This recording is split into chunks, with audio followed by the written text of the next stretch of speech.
which is also the same reason why you should never trust AI with tax information, because who is liable for the information that is spewing out? Who are you going to sue? I have a license. If I do something malpractice, you can come for me. If somebody else has the license, you can come for their license. If you get something that's completely wrong from AI, who are you going to sue? It's if it's open source. Yeah.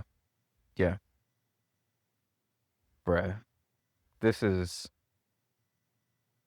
AI is something else, man. Yeah, AI is something else. Just from a way that we use it and learning to use it.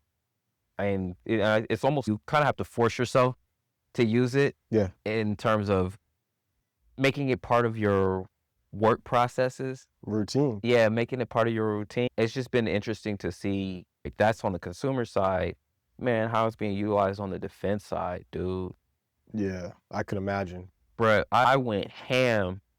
I didn't go ham, but I made it clear that I was upset. There was a AI summit in Davos this year, and they were talking about, the panel was AI and peace and conflict or something. And I'm like, dude, AI is currently being utilized by companies like Palantir.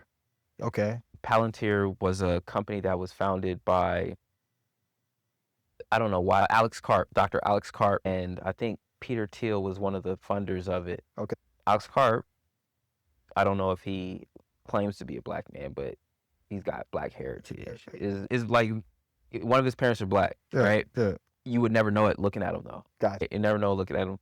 But AI is being utilized in Palantir, and Palantir uses their technology for predictive policing.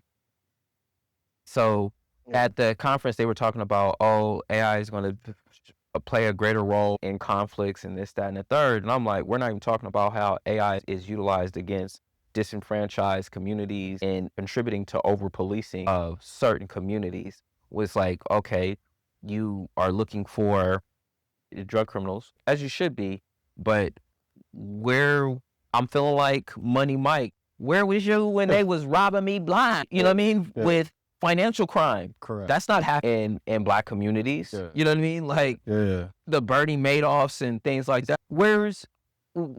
That has a greater financial effect on the entire, that's On the whole systemic, country, man. world, really. On the whole world. Yeah. Think about how Bernie Madoff, Yeah. you know what I mean? It's very upsetting that, in one sense, these high technologies go after low-hanging fruit because it's easy, and because it becomes so easy that the fruit at the top of the tree is safe.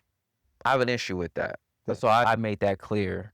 Did you talk at all about how a lot of Black Americans are not included in the AI models?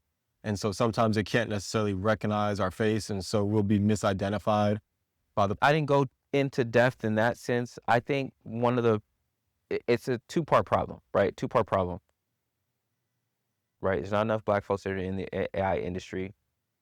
Some of the Black folks that are in the AI industry are too afraid to speak up. Yeah. Like, they're in positions of power, but are too afraid to speak up.